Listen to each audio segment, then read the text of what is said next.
This is the Catch a Break podcast, the insider's guide to breaking into and navigating the entertainment industry. I'm Julie Harris Oliver. You can find us at catchabreakpodcast.com and all the social media at Catch a Break Pod, as well as all the podcast places. The presenting sponsor of Season 4 of Catch a Break is Santa Clarita Studios, a full-service independent studio featuring 35 sound stages, an amazing new backlot featuring New York and LA downtown street, with interiors and an alley, fully furnished production office space, and suite-style executive offices, along with post-production space. Dedicated to providing an attentive and personally tailored experience for all their clients, Santa Clarita Studios offers rentals and services to meet any need and budget. Find them at santaclaritastudios.com. Hey, did you hear? There's a new streaming experience called Max. With everything from HBO Max, including HBO, the DC Universe, Adult Swim, together with TLC, Discovery, Food Network, and more, Max really has some of the best content out there. I mean, there's literally something for everyone in my household. Max, the one to watch. Subscription required. Visit max.com. We are continuing our Project Greenlight series where we talk to the cast and crew of Grey Matter and get the real behind the scenes of the behind the scenes. We are dropping new episodes every day. So if you want to start at the beginning, go back and start with episode 401. In this episode, I sat down with cinematographer Andrew Jeric and Gaffer Matt Hadley. These guys are going to tell how they did so much with so little to work with, budget-wise. Basically, technology is your friend. Okay, have a listen. Okay, so I am here today with Andrew Jeric and Matt Hadley. Raised in Richmond, Virginia, Andrew began crafting his visual skills early in life as a portrait and landscape photographer. His passion for photographic storytelling and love of cinema led him to USC's School of Cinematic Arts, where he received his MFA in production with an emphasis on directing and cinematography. Andrew has a passion for delving into the human experience in highly original and technically innovative ways that ultimately engage the viewer's hearts and minds on the deepest of levels. Telling evocative stories that shine lights on matters that greatly impact the human condition is one of the great goals of his life. I mean, how great of a paragraph is that in a bio? Since his tenure at USC, he has photographed 7 feature films, worked on dozens of commercials for highly priced clients, and traveled the globe working on various stories that span multiple mediums and genres. Amongst his accolades, Andrew is the winner of the ASC Heritage Award, the Thomas B. Bush Award for Excellence in Cinematography, Best Directors at USC's First Look Film Festival, and the John Huston Award for Excellence in Directing. He's also a member of the IA Local 600. Welcome, Andrew. Wow, thank you so much. That sounds weird hearing that out loud. Especially since I wrote it. You didn't say it back out loud? Now tell me, what was your very first job in this business and how did you get it? Oh man, my first job. I knew that question was coming, and I can't remember. And what I mean by that, I've kind of shot anything and everything under the sun once I, decided to enter filmmaking. So I started with documentaries, one-man band stuff. I did local news. And I don't know exactly what the first thing was. So I guess the best way maybe to talk is like the first biggest formidable project was my first feature film called Papa. And it's supposed to be a small little non-union feature with my friend as director. And somehow in pre-production, it blew up from a under $1 million film to then an $8 million union film between China and US, and it was a co-production. We ended up with A-list actors from China, and we ended up with like almost a 30-day shoot. We shot in Nevada, LA, everywhere under the sun. It was amazing. It was a hell of an experience. Yeah. So I learned, that's the one I would probably pinpoint, is just like getting thrown in and just like, all right, do I love this? Am I good at this? What the hell am I doing? And it turns out, yeah, I loved it all. And I actually did know what I'm doing, but I also learned how to kind of trust your crew on that project. Because before that, I was a lot of times like a one-man band. And that's probably the biggest growth thing, is if you want to be a professional, you got to learn how to work with other people. So usually budgets go the other direction. That's amazing that happened. So was your first job in as a cinematographer? You didn't work your way up? Yeah, because I went to, weirdly enough, I kind of went to 2 film schools. So I went to UC Santa Cruz. I'm from Richmond, Virginia. That's where like kind of I grew up most of my life and stuff. And I knew I wanted to do film. I was just a big film buff, loved movie making and stuff. And I didn't know how to get into it. So I applied to a program in California. I got into UC Santa Cruz. I started as a psychology major and a film major. And then through the process, I just focused on film. And at that point, you just kind of did everything yourself. So I was director, editor, sound, cinematographer, and everything. Then once I finished, I came down to LA. I did some BTS, some PAing, some, all that kind of stuff. And for about a year, I kind of just, kind of floundered and didn't know what to do. And I applied to USC grad school because that was always something I had heard was like the place to go, George Lucas and all these like great people. And I feel like with UC Santa Cruz, it was a great experience, but it was a very lonely experience. And I was kind of looking forward to, because they kind of emphasize just you as the artist. Well, I was looking for a place where I could meet peers and work on projects with other people and stuff. And so I applied to USC, and immediately you kind of get like a family right off the bat, for a better, lack of a better phrase, I guess. You meet a lot of like-minded people that are very serious. And for about 3 years, I just, kind of grinded there, slept there. My whole life was there, and I met some incredible people and people I still work with to this day. So, I mean, some people call it family. Some people call it USC Mafia, tomato. Yeah. All right. I want to bring Matt into this.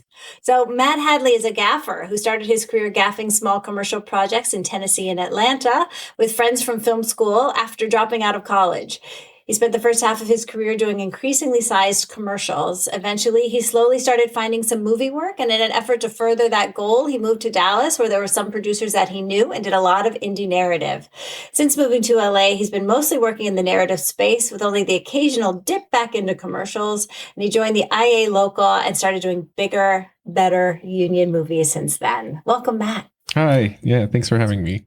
Tell us about your first job and how did you get it? Yeah, so I mean, it's like similar to Andrew, where it's like I try to think what exactly the first thing was, and I can't quite remember. But like it said there, basically, some friends of mine from film school we all kind of had different approaches. One being very DP focused, one being very directorial focused. Kind of just got together as a group and started trying to get jobs from companies in town there in Chattanooga, Tennessee. So we started doing kind of like these small corporate things there. One of the early ones I remember was like they gave out these like small business awards at the Chamber of Commerce, right? So like we would film little like video profiles on different local companies for the Chamber of Commerce. And that was good because we would film a bunch of different things very quickly, and also like meet a bunch of like companies in town, and then they would come and hire us for stuff. So it was this very like small group of like fresh out of college filmmakers just doing kind of like documentary style commercial work that was like really popular at the time in the commercial world. Great. And then what about when you moved to LA? Yeah, I mean, it was kind of just the natural process of things, like I kind of always figured I would move to LA. Like a lot of my friends from school went there and have lived there and have been working there, but I was kind of on a different path. But my time that I spent in Texas, basically, I would do a lot of indie movies, and they would bring DPs from LA to shoot those movies. So after a few years of living there, it got to the point where most of my DP connections, Andrew being one of them, were LA DPs that I had met through these projects where they were either like coming through town and happened to, so I would build these relationships, and then they would go back to Los Angeles, and it would be hard for us to work together. And so it got to a point where I had enough connections that I felt confident in my ability to move that direction. Okay, great. So that answers my next question, which is, had you worked together before? Yeah, this was our third. I think it's just our together. third. Yeah. Yeah. It feels like we've worked together a lot. We communicate very well, and we get along really great, which is awesome. But yeah, only 3 projects, but they've been in intense 3 projects. Yeah. So speaking of intense, when you got this call and heard it was Project Greenlight, in addition to the film, and you'd be in the reality show, what made you take this job? Yeah, it's a great question. Well, like I knew about it beforehand because I shot the short that Miko used to help win, the competition. So it was a no-brainer for me. I did it because Miko's a really dear friend. It's her first feature. I've known her for 7-8 years now, and we've done a lot of little projects together, mostly just for fun. We're very like-minded. And so when she won, I was so proud of her, and she asked me to be a part of it. And, that led to a longer journey on whether or not I could do it and stuff like that. We could talk about that. But, I just jumped at the opportunity. I knew the Project Greenlight, and we can get into it, like the effect Project Greenlight has on your psyche, and like we could break that down for sure. Please. But it was a no-brainer for me. I get to work with one of my close friends who I love dearly, and I get to support her on her first film, and she's an incredible director, talented, and sky's the limit for her. So I was happy to be there for her, and it was easy choice. Of course, you're going to do that. Mm-hmm. Matt, how about you? Kind of similar, right? Like, I mean, it was a good size project, and it was Andrew. So like, I wanted to do it because I tend to prioritize working with people I know, because it's going to be a good situation, regardless. And I also, I guess I thought it was going to be really interesting. Like, I knew it would be one of the most unique movie experiences I'd ever have, because how weird is it to have a bunch of people following you around filming you all the time? So I figured, why not figure out what it was going to be like, at least, but I think it's a lot of the same though, where in a sense, like, as you tie people to projects, like, it ties more people down the line, because I knew Andrew was going to be on it. And so I wanted to do it to like support him and make sure that he could do something awesome. So then let's talk about, how weird was it? Did it change how you interacted or how you did your job, adding this layer? Were you self-conscious about it? How did it change how you work? Yeah, all of the above, right? I mean, it's like, it made you second guess everything you were saying, thinking. I was thinking about it, it's been a couple months since we wrapped production, but it was one of the more emotionally draining. Physically is fine. I'm a night owl. It was mostly all night shoots. We can talk about that in a bit too. But it was just the emotional aspect of it, of having to, you always felt like you're walking on eggshells. And I believe, like, I'm a big communicator. I think that's the only way to succeed on a super dynamic environment such as like a film set. You just have to make sure everybody knows what's going on and just communicate, and everybody feels free to communicate their concerns, etc. But usually you want a shorthand. You just want to cut through the shit, but like, with cameras like 2 inches from your face, it really makes you like, is this the right thing to say? Am I saying something stupid? Is this going to come back and haunt me? We're all still young in our careers, and it's like, all this stuff weighs on you. And, the kind of BTS on it is that we get laved up the second we parked our car, and then they don't take it off till pretty much 10 seconds till we get back in our car to drive home. So for 12 to 14, sometimes 15 hours, you're being recorded the entire time. And it's just, and you always have to remind yourself that you're being recorded. And in that moment, it's an extra level that your mind has to go through your process. Okay, I need to talk to Matt, but I need to like be direct with him. He needs to be direct with me, but is this kosher to say this right at this moment? And it's just, and honestly, we're all good people. We didn't say anything crazy, I don't think. I mean, the jury's still out, but it just seems like it definitely made communicating that much harder, and just drained. It's just a draining. It was like our battery was just naturally just being ticked away, knowing that we're being recorded every second of every day.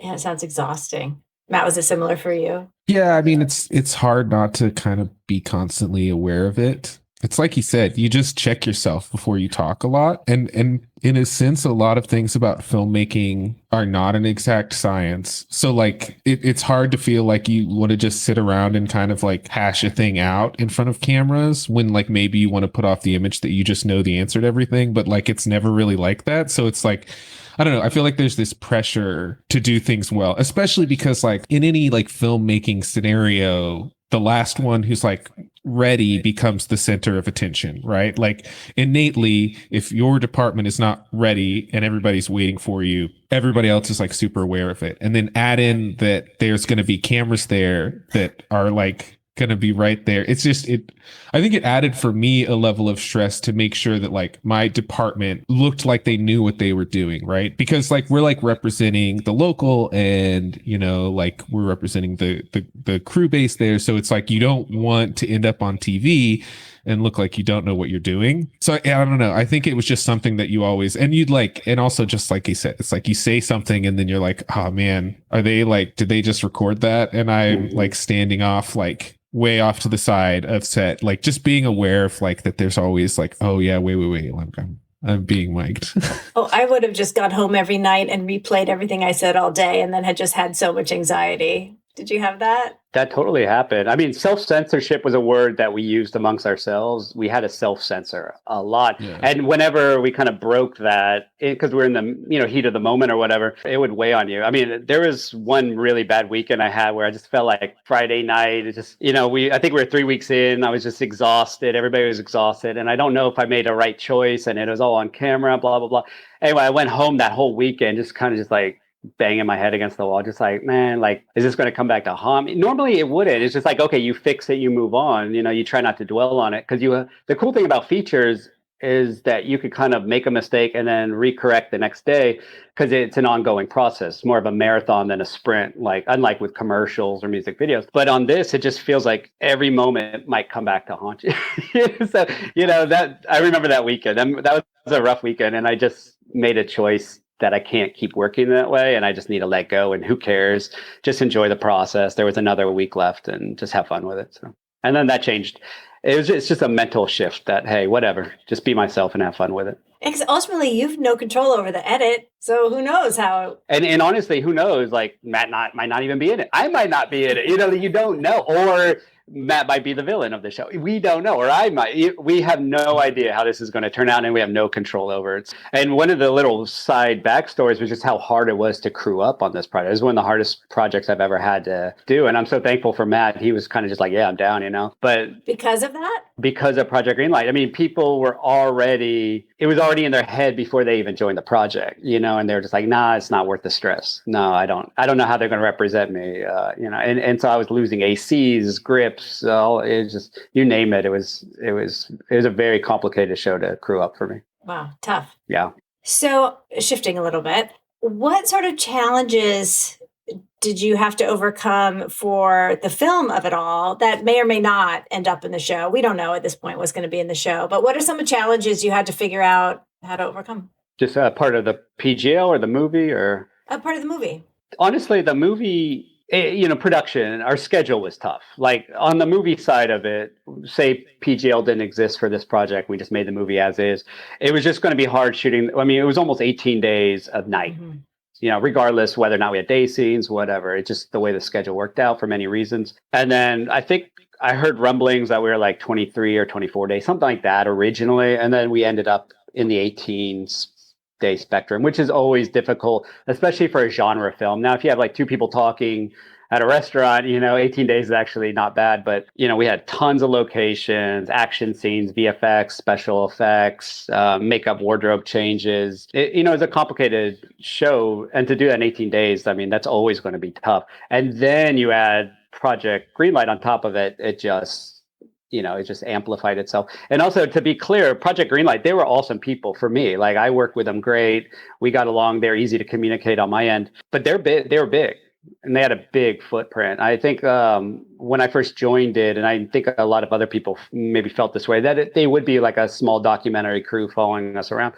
But I mean, it felt like they were like 20 to 30 deep every day. I mean, when we were in production, they were 6, 7 cameras. They had drones. They had all kinds of technical gadgets. I mean, they were everywhere. They had to cover everybody.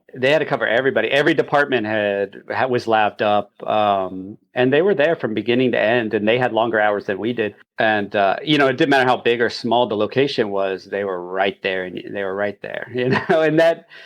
That changes the energy, that shifts the energy, especially with the actors. And, Mika's a first-time director, and that's what she signed up for sure. That's why she got this opportunity. But I mean, for her, wow, God bless her, dude. Like, yeah, at least I'm secure in what I'm doing.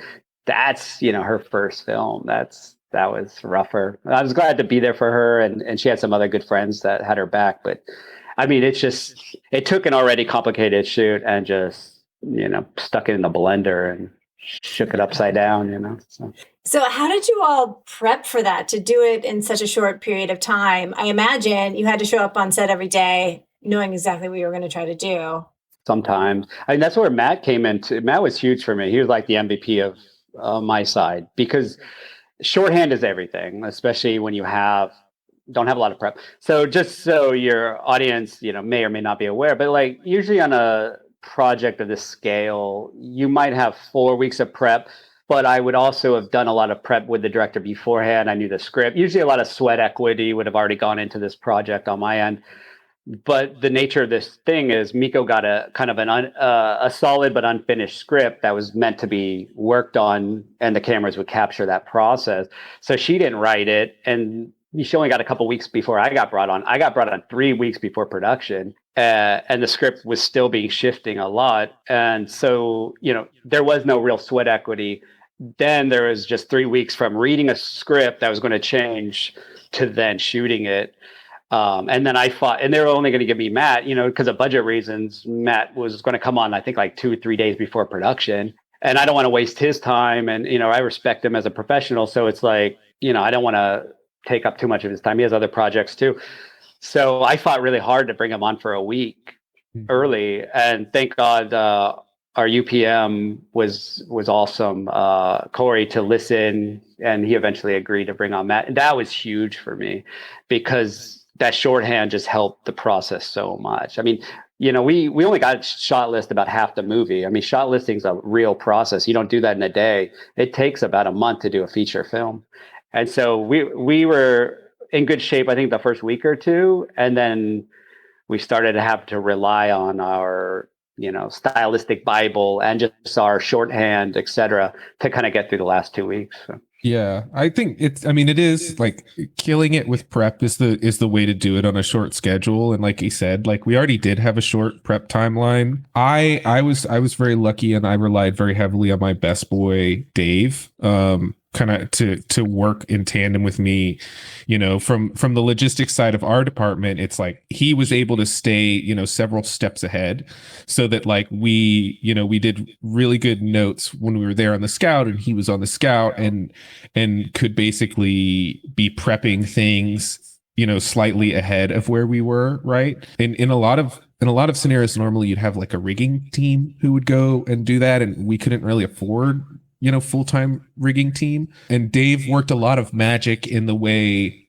he would sneak off with people from the crew to like the next location and start getting stuff ready. And like that was only possible because we happened to shoot it all in this one kind of complex, right? Like that was like the most massive thing for my department, because I could work on sets that we weren't shooting for like 2 to 3 days, but they were only like around the block from us, right? So like we kind of had access to everything. And if there was ever like, something that we wanted to talk about, we could like, I could go over there with Dave or whatever, and we could talk about what we were doing and get the plan ready. So it's like having like a really, really solid kind of like notes and logistics timeline in our department was really important, because like we had to be like way ahead of everybody else, like at least a day to 2 days ahead of everybody else to be able to keep up, because our manpower was just like not there for how big of what we were doing, right? Like it was all night work. So like very few things were like just a couple lights or whatever. Like when you shoot night exteriors, we'd have to blanket like huge areas for us to be able to shoot in. So like it was definitely a lot of trying to like be prepared for these things before we get to it. And most of that was spending all of your time working on it. Like most weekends, I was probably spending most of my weekend time prepping for the next week, which is like unfortunate, but like a necessity at times. And like, I think better for me than like going into something feeling like I haven't thought about it and trying to do it on the fly, because we would have never been able to keep up with the pace that this movie had to go at. Just to add one final thing to that, it's like, I have a new mantra, and like, it's fix it and prep. I mean, this, it's like prep is everything, and, to Yolanda and Jeanette did a brilliant job, and with Corey, by finding this incredible location that worked for like 95% of the movie. I mean, that was the lifesaver of the project. I mean, that if we had to jump around to different areas of LA with lots of company moves and stuff, it probably would have collapsed on itself. It's just a very ambitious film for the resources we had. But the cool thing is, like, usually when you're given this, like, oh, guess what, we're going to shoot on one location, it's kind of like that tends to fit production, not creative. But this was, to benefit them, they found a place that worked for both, which is awesome. They know what they're doing. Yeah, they definitely do. They were awesome. They're great producers. I want to hear a bit about your lighting of it all, because I heard you use some kind of board. I don't know what any of that means, but tell us about that.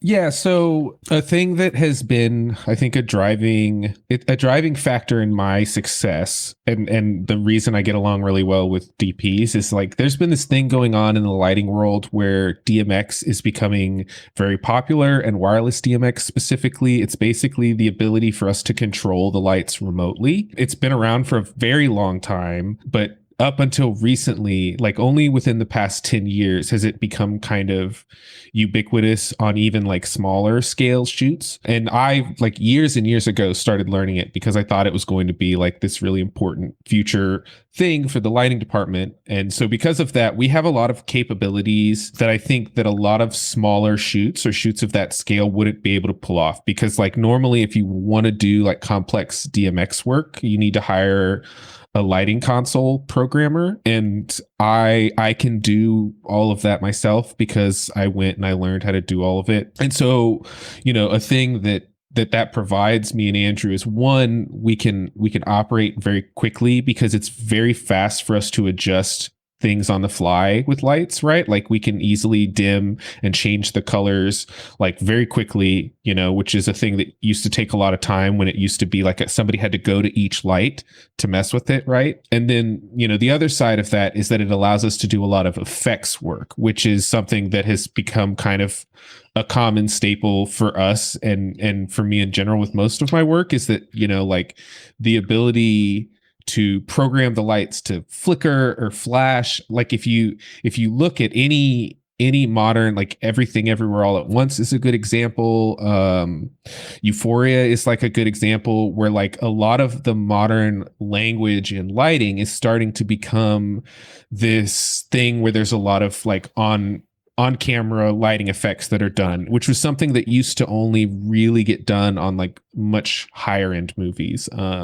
So on this movie, you'll see a lot of it, right? There's a lot of scenarios where from little things like, being able to create a very specific color palette that we can copy to different lights, and so that we can like flash different colors very quickly to decide how we want to like color a scene with the lights. And then also things where it would be like, like there's a scene where there's an alarm and, we're like chasing lights down the length of a corridor. And there's a lot of stuff like that wouldn't have been possible if we didn't have access to this kind of like high level DMX work, which just happens to be kind of one of my specialties as a gaffer. Yeah, and let me add to like Matt's like kind of underselling it too, his abilities, because like this is a brave new world. This technology is a game changer for sure. And me personally, like I'm somebody that believes every film should have a specific style. But it's dictated by the story, of course.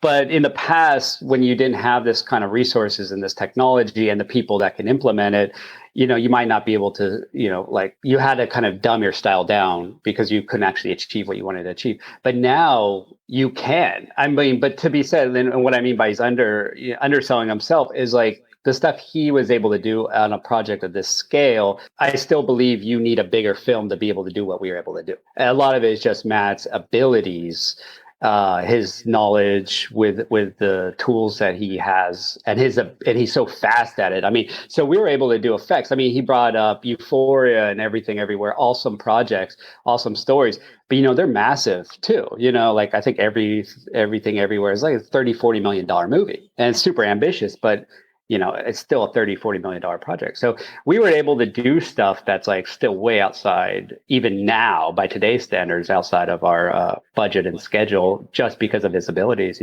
So, and that's awesome for me because like now I finally get to like, I can dream more. I want to dream more. I don't want to be like held down by gravity. I want to be able to fly, and it's just like, oh, this story deserves this. And now, working with Matt and the new LED technology and all that stuff, like we're able to achieve the unachievable before. So this was unheard of even 10 years ago, like to be able to do something like that on this scale, even 5 years ago, maybe. Mm-hmm. Can you define DMX? DMX is a protocol that lights use to communicate, to like change the settings of lights, right? So like it started in the like theater live world, right? Yeah. So like all like concerts and everything, like DMX has been that for most of like the history of console lighting, right? So like it's a thing that's being brought from the rock and roll world and started to use more commonly on movie sets, largely because they've made a very solid, reliable wireless system for it. It used to be that you had to run cables between all of the lights, which is, you know, a manpower issue. And also just like software available, like a DMX board is like super, super expensive, right? Like on the lower end, you know, $20,000 maybe for like a low end DMX console. But like things these days, there's definitely like more modern computer based solutions. And I have kind of built my own custom setup that I use that it has a lot of advantages, but it lets us be really small, right? Because like the idea of like dragging a console around is really tough because it's a big thing to bring onto a location movie set and have it there every single day, right? So, you know, over the past few years, I've kind of created this system that is very like compact and can move at the speed that like a low budget narrative thing moves around. So, you know, it's a thing that has been around for a long time, but has kind of just now gotten refined to a point where it fits into the equation for these like smaller, low budget things. And it is a thing that I think you'll see in some form on almost every movie these days, right? Like a lot of them, you can just kind of have an iPad that lets you dim and control all of the lights. And that's like super common these days. But our setup that we were using was, you know, is Grand MA3, which is like top 2 of like DMX, that's like DMX software that's like available, right? So like we had access to the tool set that was the same tool set that was being used on all of these other projects and these much bigger projects, but within like a smaller, more like compact and affordable picture. And you just made this part of your kit that you bring? Yeah, it's just a thing that I drag along with me because I actually don't know how I would do a movie without it at this point, right? Like it's like the idea of having to like tell people, because for me, like I really love just like sitting at a monitor and tweaking all of your like last tweaks of a light. Like once all of your lights are set up in a space and me and Andrew can just sit there and he can be like, okay, let's go down 10 points on this one and let's go up 5 on that one, so that you can kind of do stuff that like you wouldn't do before because you didn't have the time to be doing that, right? And we can like tweak things about lights in between takes or like while they're slating and like nobody really notices, right? Like it lets us be we get this kind of like last level of tweaking that we can do that like doesn't prevent anybody else from like continuing in the process, which is really nice. Yeah, they're never waiting on us. That's the big goal. So your setup's gonna be a lot faster and a lot more nuanced, it sounds like. I'm very efficient. Yes, right. And it's like you can try things really easy. Like we talked about, like color was really big in this movie, right? So like scenes, each scene for the most part, Andrew had kind of like come up with a color palette that we developed for like different portions of the movie. So we would have like 4 or 5 different color of light that was like assigned to each scene. And then once we set up all the lights, we could easily take each of those colors and try them on different lights in the scene to see how we thought they like best mixed together. Whereas like back in the day, we would have had to cut gels and we would have gone and put gels on all of those lights. And you would have to decide that before we started rigging the lights, because once you've rigged stuff, it's too late to go in and change it. But like we could just put the lights in and then sit there, change all the colors on the fly until we found the way that the palette worked for that specific scene, right? Amazing. It's awesome stuff now. Yeah. How important is a script supervisor to what you both are doing? A script supervisor works more closely with the director, I'd say. You know, they're useful for me if we need to like revisit something or we're unsure about something as a group or something, you know, like of where an actor might have stood on this one point or, you know, things like that. But they usually work much more closely with the director, working with the actors. Most of my interactions with them are the occasionally I'll want to change something from like a different shot because it's better. Like I want this lamp to be here, or like blinds, I think, are an often thing that we tend to open and close blinds more or less depending on camera angle. So they'll check that with me. But especially in situations where we're going back to something we've already shot or inevitably shooting like little inserty pickups of a scene that we've already shot, they're like a go-to person that I know I can go get like photos and stuff of that shot all the time, right? Like DIT, you can obviously also get to pull stuff, but like most script soups have a really quick direct line to like, can you grab the frames from this scene so that I can see how we lit it that time so that I can recreate it really quick for these like little tight, shots that a lot of the time you'll go up and pick later in your schedule, like at a studio or something. Yeah, they're very useful for that and for what we do. And obviously they work with my AC team and stuff on slates and things like that. But in terms of just my personal interaction with them, it tends to be fairly limited, unless, like, we have to revisit something, which happens quite a lot. It's like, oh, we forgot this. And then you try to do a pickup the next day or something, and you just got to remember where everything was. Okay, I heard that the two of you were particularly kind and respectful to the script supervisors. I was trying to figure out what is the question that'll bring that out. I don't know what her previous experiences with other DPs and gaffers, but I look at myself as somebody. We're people first, Like, I don't like this. Filmmaking works well in a hierarchy sense, but we shouldn't impose that power on people and treat people like shit. I don't believe in that at all. And so, like, we should enjoy the process, love working with each other as much as we can, and just treat people with respect right off the bat. And then on top of that, those are the people I hire. It's like-minded people. So I just figure, I don't ever want to hear my crew's been disrespectful to anybody else, and they aren't. Matt's awesome. Like Keith, my AC's awesome. Albie, my key grip was awesome. And then I expect them to hire like-minded people as well. So it all just trickles down, And so then I keep hearing, oh, my team's so nice to the script supervisor. And all I could think about was just like, what were these other people in past projects doing to the script supervisor, And our scriptie was very nice. Yeah, exactly. Our scriptie is very nice. She's awesome. So yeah, it's interesting because like I feel like in a broader sense, there's maybe a lot of like bad habit association with the way that people act on film sets and have acted on film sets throughout like the history of movie making, right? Like if you've ever worked with like significantly older people, like you will know that like it has always been kind of like a say whatever you want, no holds barred situation thing. And especially in the grip and electric department, I feel like there's this idea that like they're always these like grumpy old men. And like that's like partially, I think, like based on truth, but I think as like young filmmakers, it's something that we need to like approach and like fix, right? Because it should not be abnormal that we are like nice and respectful to everybody. Like we're all adults and like we should be able to go like act like adults and talk to each other like adults on film sets, which I don't think is necessarily the norm in the grander scheme of things, And I think that's something that's like on us, right? Because like we have this opportunity to change things because like as a department head, I can like enforce that very strongly. And I do. Like my crew knows like they don't get to probably be the way that they get to be under this other person. And I think it's just a thing that is becoming less as a problem as time goes on. But it is interesting. It's one of those things that like I have like taken it upon myself as like a young filmmaker to never get caught doing. And I have.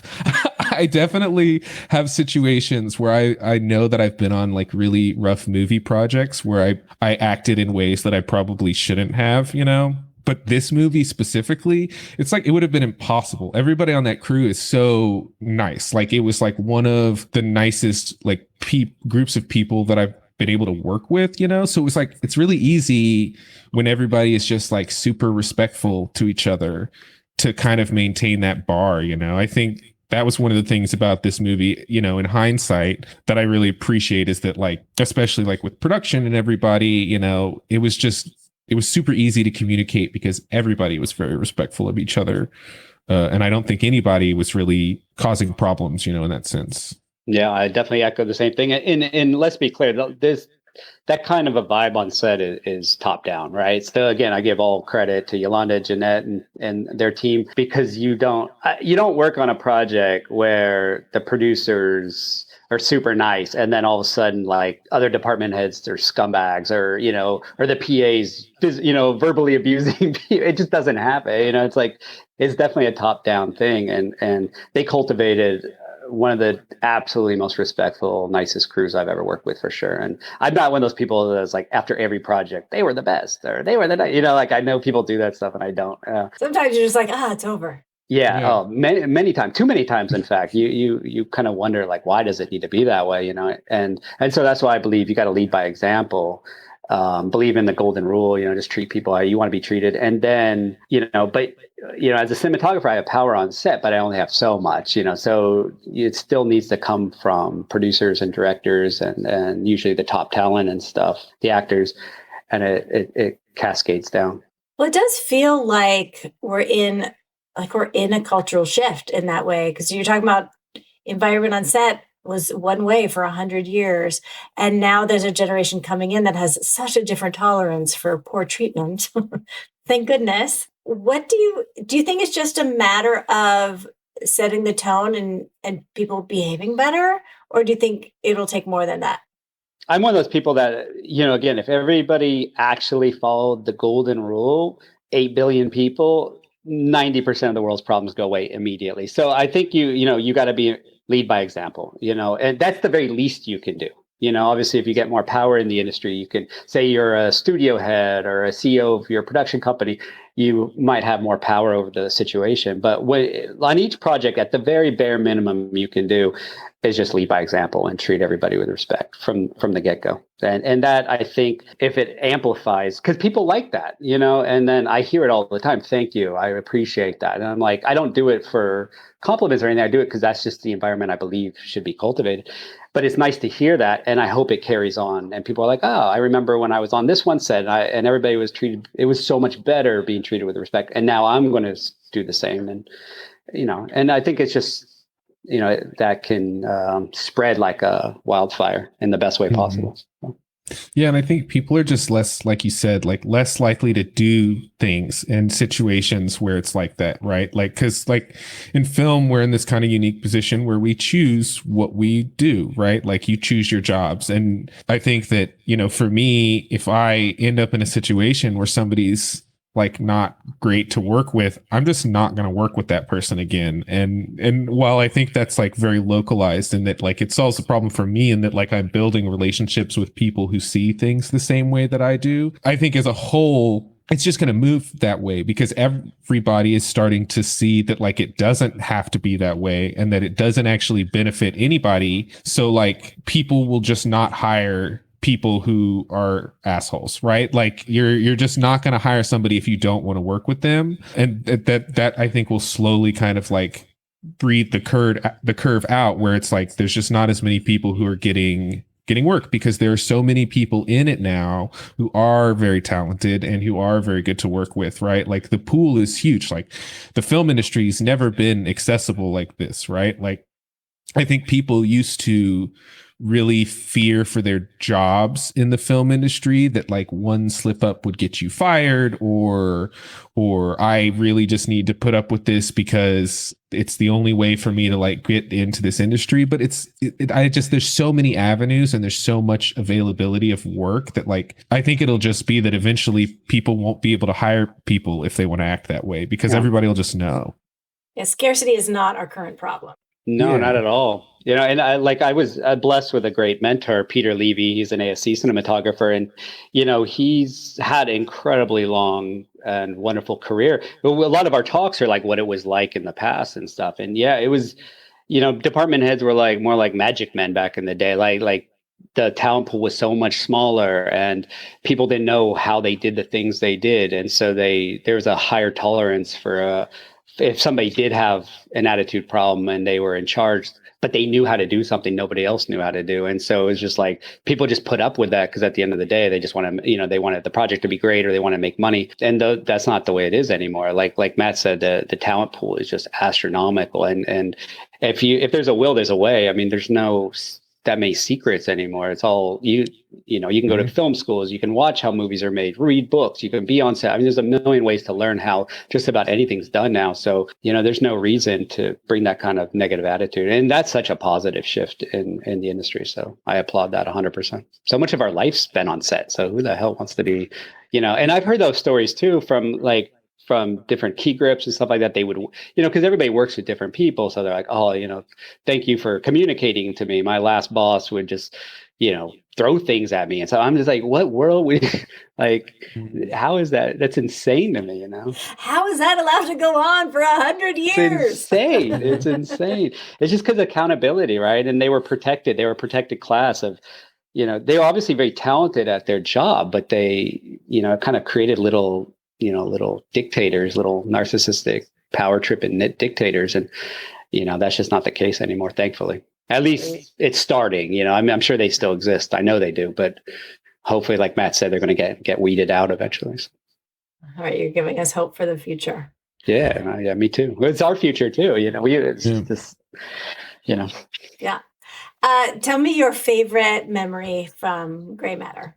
I don't know anything specific. I enjoyed the studio day because we did stuff that was a little bit way outside of my norm, right? With the sitcom lighting, which was really interesting. And then, we got to do kind of some interesting softbox overhead stuff, which was really fun. I think that was one of my, just like in general, as far as like locations that we did. It was the biggest one for my department, but it was also the day that I probably enjoyed lighting the most. So there was a day where you shot a sitcom inside the movie? Mm-hmm. Yeah, well, there's what we call the psychic hell scene or, segment in the film where our main protagonist, she's like going through all her memories. But it's kind of like a warped version of her memories and stuff. And she loves sitcoms. That was like her escape from her everyday life. And now she actually enters the sitcom. But we had to shoot the real sitcom that she watches on TV and then an alternate version, a nightmarish version where she actually enters the sitcom. And that was a lot of fun, for sure. That was, because it was just, we actually used tungsten lights for that. We recreated the vibe of an actual like 80s sitcom and stuff. And again, doing this kind of stuff on a budget and schedule is not something we get to do a lot. So it was a lot of fun. And I think we were really successful at it. And from what I heard, everybody was super happy with that day and the results are awesome. So well, from what I've been hearing, everyone's saying that's the most fun day you all had. It was fun. I mean, it's fun. And, and you could tell the actors had a lot of fun too, because they got to, really step outside their characters and stuff, and just, it was good times, But I guess my favorite memory was honestly my favorite moment is always the drive home on the last day, and it's hard to explain. It's just I put so much pressure on myself to, just give each project 110%. That while I do enjoy it.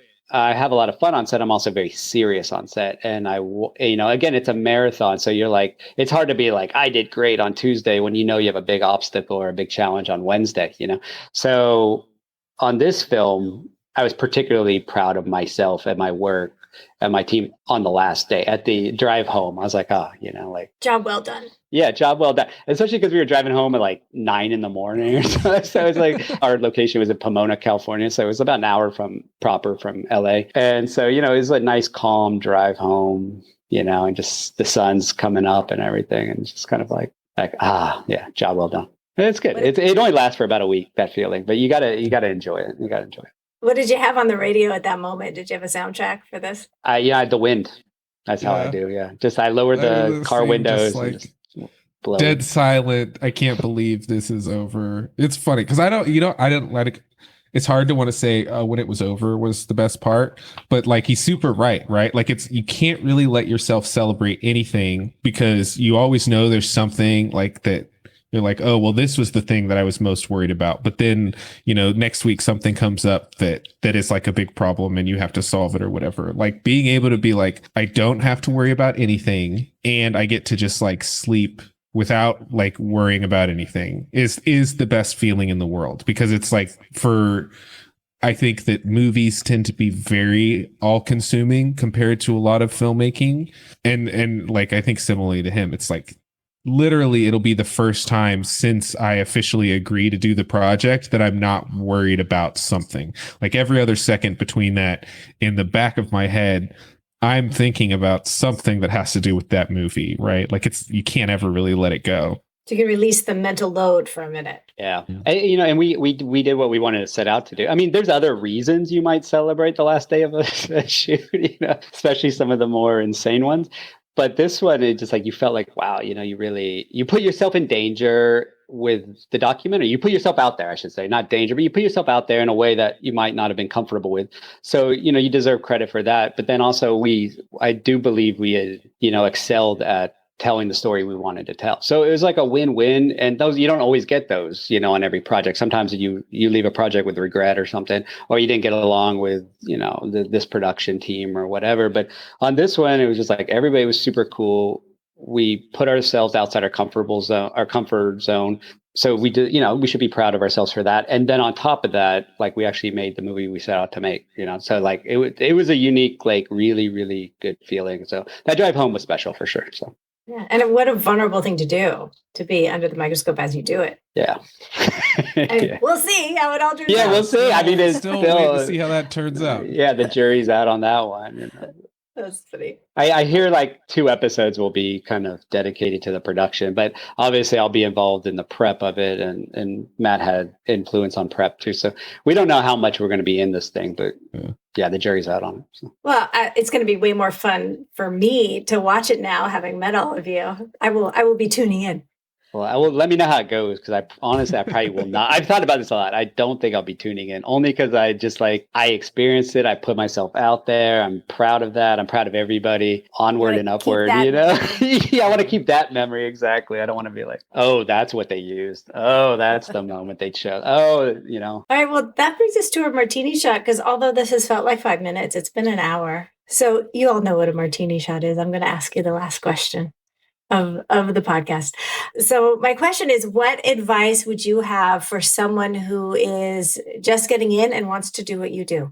It's a big one. Yeah, please, because I got some. You can think. I feel like if as like general, if you're trying to get into the film industry, like very definitely remember that every job is like your job interview for your next job.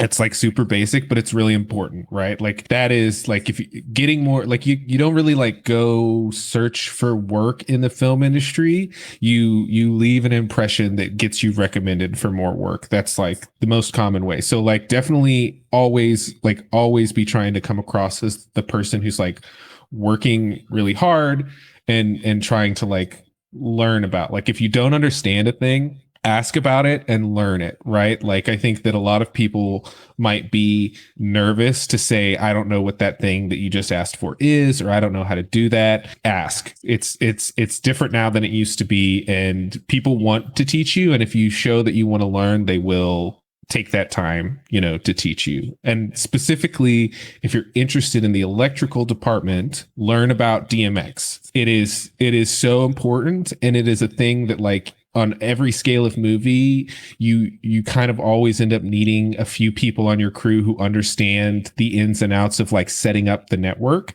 And if you're the electrician who knows that best, you're going to be put in a good situation where you can be solving these problems. You'll be closer to the gaffer. It's super important. It's like the most important thing in the electric department right now. So take some time to learn about like DMX networking, because it will help you go like very, very far, I feel like, in this industry right now. Great.